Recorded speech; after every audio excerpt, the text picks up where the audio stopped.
Почитувани, добар ден. Започнуваат вестите на Канал 8. Иако скоро сите болници во државата доставиле барања до Министерството за здравство за согласност за специјализација на лекари, досега одговор се уште не е добиен. Според министерот Филипче, имало технички проблем што е разрешен неодамна и се очекува специјализациите да се одобруваат од септември до крајот на годината. Недостиг од лекари специјалисти се чувствува на сите одделенија во Кочанската болница, особено по заминувањето во пензија на повозрастните или пак во странство на помладите.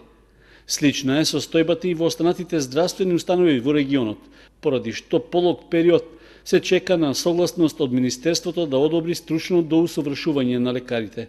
Од таму пак до сега немаат распишано конкурси за специјализации и субспецијализации. Според првиот човек на Министерството, причината за тоа е недостигот од ментори за специјалисти и субспецијалисти. Имаше огромен број на барања на кои што не беше одговорено од страна на Министерството за здравство. Во изминатите неколку месеци активно работевме на точно дефинирање на специјалностите по институции на секаде во државата. Се наметна еден проблем, а тоа е немањето на доволен број на ментори на медицинскиот факултет во Скопје, кои што го надминавме во соработка со деканската гарнитура и се очекува специјализациите дел за започнат сега, меѓутоа најголем дел во месец септември годинава. Во источниот регион, во сите болници и здравствени домови нема доволен број ниту специјалисти, ниту пак општи лекари. Општините Пехчево, Берово и Македонска Каменица имаат недостиг од интернисти, па пациентите за преглед се упатуваат во Делчево или во Кочани. Алармантна е и состојбата во Кочанската болница, за која се најавува дека ќе остане со тројца интернисти помалку. Во општините од источниот дел нема ниту педиатри кои би се грижеле за здравето на децата, а недостасуваат и гинеколози. Во малите рурални локални самоуправи воопшто нема општи лекари. Пациентите, за да ја добијат потребната здравствена заштита, мора да патуваат по неколку километри во соседните општини. Општина Кочани ја зајакнува поддршката на лицата од социјално загрозените категории со уште 2 мерки за здравствена заштита. Како дел од социјалните и родово сензитивни програмски активности, ќе се доделува финансиска поддршка за прегледи и лабораториски анализи за двете најчести канцерогени заболувања кај нас. Општина Кочани за годинава ја прошири листата на услуги во програмата за социјална, детска и здравствена заштита, при што воведе мерка за основни систематски прегледи со анализа за превенција на болести кај мажите и кај жените. Со правилник и со договор за соработка со јавната здравствена установа Општа болница со проширена дејност од Кочани, уредени се начинот и условите за одобрување на финансиската помош кај социјално загрозените граѓани. Тие ќе можат да користат 2 вида лабораториски услуги, основни контроли и посебни анализи за откривање рак на простата и рак на дебелото црево. Од секторот за општи и правни работи од Општина Кочани информираат дека оваа мерка е внесена за да создаде можност за превенција од тешките болести кај социјално ранливите категории, но и како родово одговорна мерка од областа на здравствената заштита во која им се дава еднаков пристап до здравствените услуги и на мажите и на жените. Посебните анализи со тумор маркери на простата и на дебелото црево се земени според процентот, односно порастот на бројот на заболени во Кочанско од овие тешки болести и кај двата пола. Финансиската помош за анализи и лабораториски услуги за рано откривање болести е во висина од 2000 денари по барател. Според програмските документи на Општина Кочани, за овие лабораториски услуги годинава се определени 30.000 денари. Поради топлото време и високите температури, зголемен бројот на прегледи на итната медицинска помош во Кочанскиот здравствен дом. Зголемен е бројот и на лица кои побарале помош поради труење со храна. Лекарите апелираат на предпазливост. За време на високите дневни температури, зголемен е бројот на лица кои бараат помош во здравствениот дом во Кочани на итната медицинска помош, велат лекарите од итна. Зголемениот број на прегледи секако се должи на топлото време и е вообичаен во овој период од годината, но деновиве е зголемен бројот на лица кои побарале помош од труење со храна. Затоа лекарите посебно апелираат да се почитуваат препораките за заштита од труење со храна, добро измивање на овошјето и зеленчукот пред употреба, како и внимателно со термички обработената храна.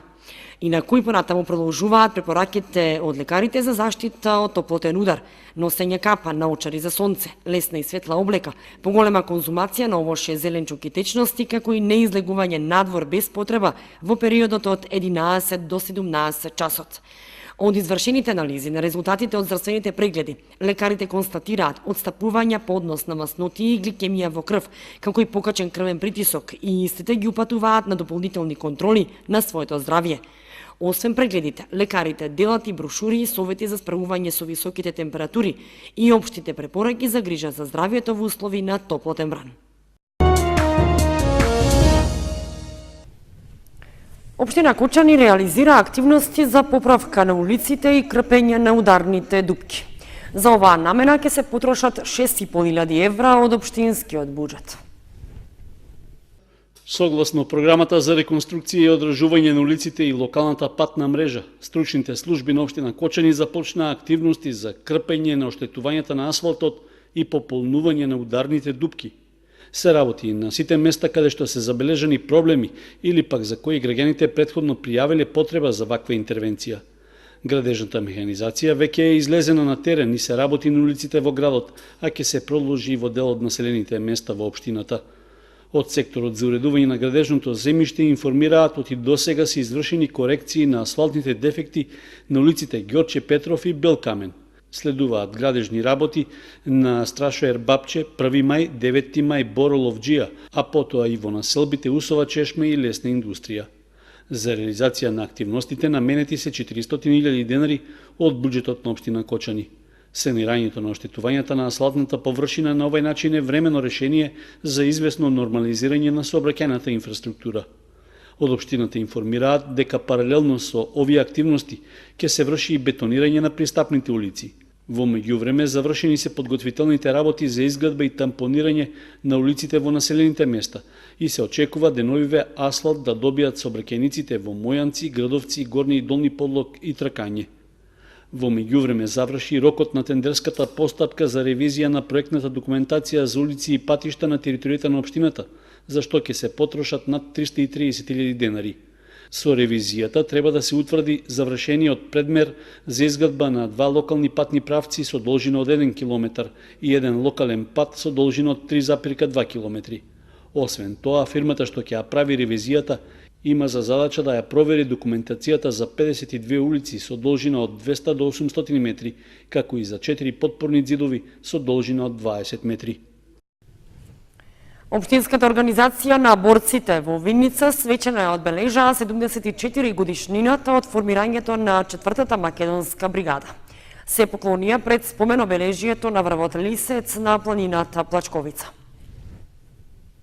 Планината Плачковица и врвот Лисец, покрај природниот раскош кој што го нудат со изобилство од флора и фауна, имаат и историско геостратешко значење за кое сведочат остатоците од ЈНА, но и неколку спомен обележја на кои еднаш годишно навраќаат представници од општинската организација на борците.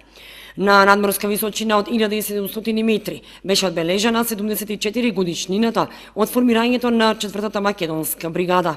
Во времето на Втората светска војна е формирана 4-та македонска ударна бригада и се водени вооружени борби помеѓу партизаните и бугарската окупаторска војска. Од почетокот бригадата броела 200 борци, која бројка покасно се зголемила на 750. Командант на бригадата е Борко Милевски од Штипа, заменик командант генералот Васко Карангелевски од селото Брусник Битолска, политички комесар генералот Кирил Михајловски Груица од Виница и заменик политички комесар Раде Гогов Црноречки од Кавадарци, истакна Тодор Димитров, секретар во општинската организација на борците во Виница. 1941 година Германија врши агресија на Кралството Југославија, а тогаш во состав на Кралството Југославија и Вардарска Македонија, со тоа практично агресијата е извршена и на Македонија и е извршена окупација. 10 дена по окупацијата Хитлер дава писмо на цар Борис од Бугарија да дојде тука бугарската војска да си воспостави своја власт. И тие за 10 дена тука доаѓа и воспоставуваат бугарската власт. Се мисли во Источна Македонија, во западна и италијанска власт воспоставена. По окупацијата, Комунистичката партија на Југославија на чело со другарот Јосип Броз Тито ги повикува сите југословенски народи и народности да се кренат на вооружено востание. Во Македонија вооруженото востание започнува со 30 борци, во Прилеп на 11 октомври. За жал, тоа е наредниот ден задушено востание. Меѓутоа, веќе 1942 година во Македонија се формираат партизански одреди, а 43-та се формираат и бригади. Првата бригада е во ноември 43-та формирана во Западна Македонија, втората е во декември 43-та формирана во Пајак планина, во Егејскиот дел на Македонија, третата бригада е формирана во Северна Македонија на Козјак планина и четвртата бригада на 23 јули 44 година е формира овде на планината Лисец. И аманетот сите борци е да се ја чуваме државата, зашто држава тешко се печали. Бригадата го обезбедува заседанието на АСНОБ. Борбениот пат на бригадата е 109 дена со изминати 1160 километри. Бригадата ги ослободува Берово, Блатец, Виница, Кочани, Делчево, Пехчево и градовите во Радовишко-Струмичкиот регион. Има 88 жртви и 120 ранети и инвалиди. Врховниот командант на НОП на Југославија, Јосип Брос Тито, ја одликува бригадата со орден заслуга за народ со златен венец. За спомен и почит на жртвите од бригадата на планината Плачковица се поставени 3 спомен обележја, спомен плочи. 2 спомен обележја се на врвот Лисец на надморска височина од 1700 метри. Едното обележје е на местото каде е формирана бригадата, а другото е на местото каде е водена вооружена борба. Третото спомен обележје е на врвот Белкамен на надморска височина од 1707 метри, каде е била и базата на бригадата. За сите оние кои се поклонија пред спомен обележјето на Лисец, организацијата на борците во соработка со представниците од АРМ организираше ручек во кругот на објектот кој го чува војската.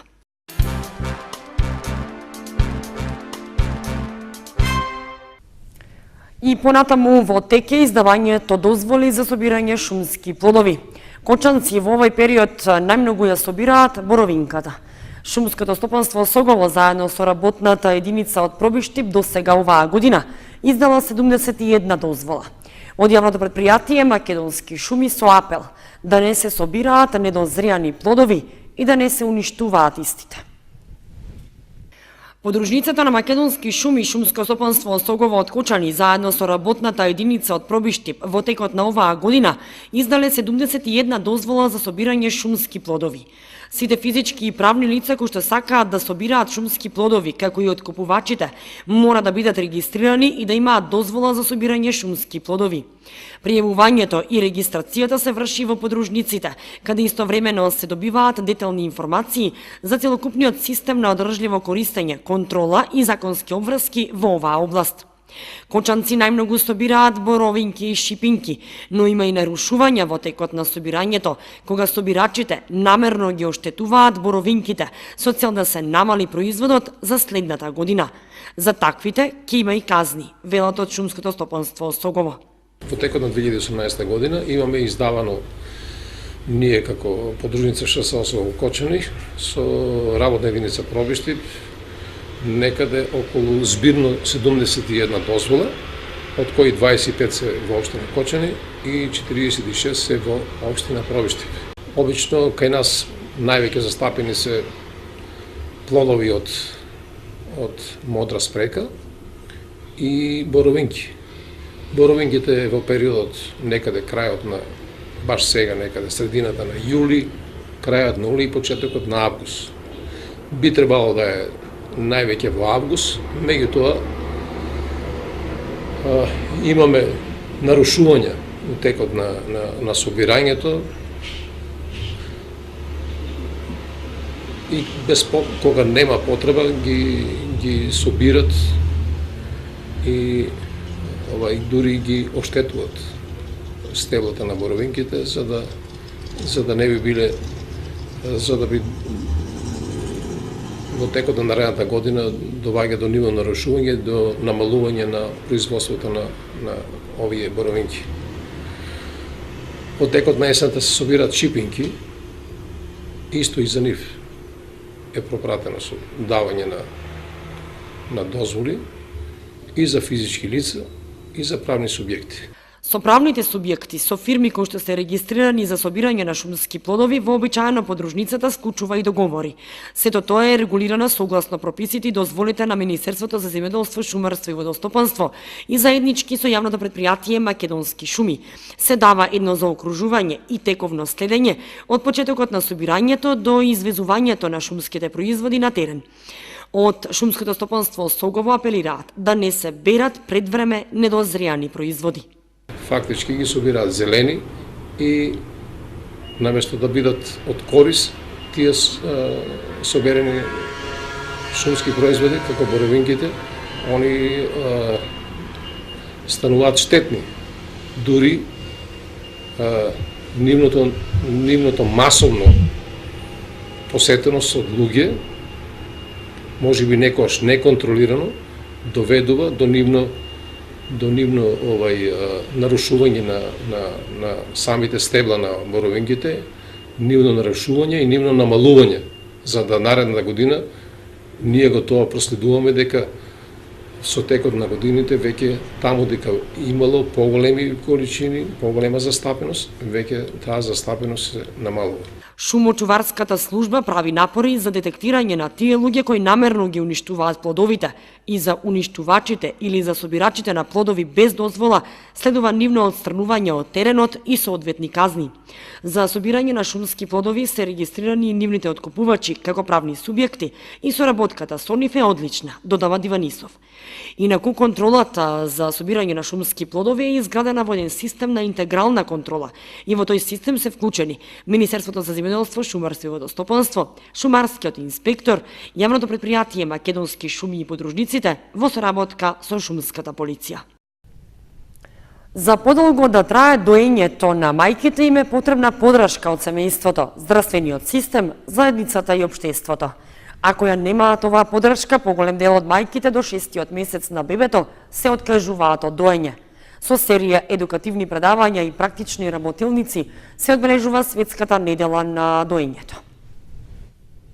Под мотото "Доење и работа да го направиме, тоа реалност" се одбележува Светската недела на доењето. Доењето има огромно значење за унапредување на здравјето на децата и носи значаен социјален и економски бенефит за семејствата и општеството. Во Македонија, според податоците добиени од истражувањето на УНИЦЕФ, 90% од децата биле доени во одреден период. 41% од мајките дојат предоминантно, што значи додаваат и други течности, вода, чај или сок, додека ексклузивното доење е застапено само кај 23% од мајките. Тоа го потврдуваат и лекарите педиатри од детското одделение од Кочанската општа болница, кои велат дека ако немаат подршка од семејството и здравствениот систем, поголем дел од мајките се откажуваат од доењето. Одбележувањето на Светската недела на доењето има цел да ја поттикне поддршката на мајките за доење. Препораките на Светската здравствена организација се дека бенефитот од доењето е најголем тогаш кога тоа е ексклузивно во првите 6 месеци од животот, а понатамо тоа би требало да трае до втората година од животот паралелно со введување други видови храна.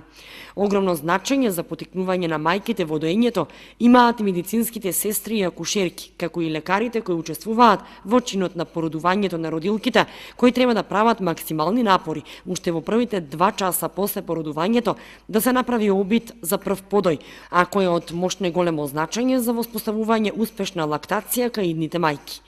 Перспективите за унапредување на доењето и за отворање банка за хумано млеко, улогата на породилиштата и неонатологот во иницијација на доењето и на превентивниот тим и патронажната сестра во одржување на доењето се дел од темите на кои доктори од неколку здравствени установи ќе дискутираат на настанот по повод Светската недела на доење, што го организира Центарот за промоција на здравје и човекови права Матрона. Во соработка со Сдруженијата на педиатри и неонатолози, Клиниката за гинекологија и акушерство и Здравствениот дом од Скопје, Глобалната недела на доењето, Центарот ја одбележува со серија едукативни предавања и практични работилници поврзани со доењето.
Почитувани, тоа беше се што ви подготвивме за ова издание на вестите на Канал 8. Ви благодариме што бевте со нас.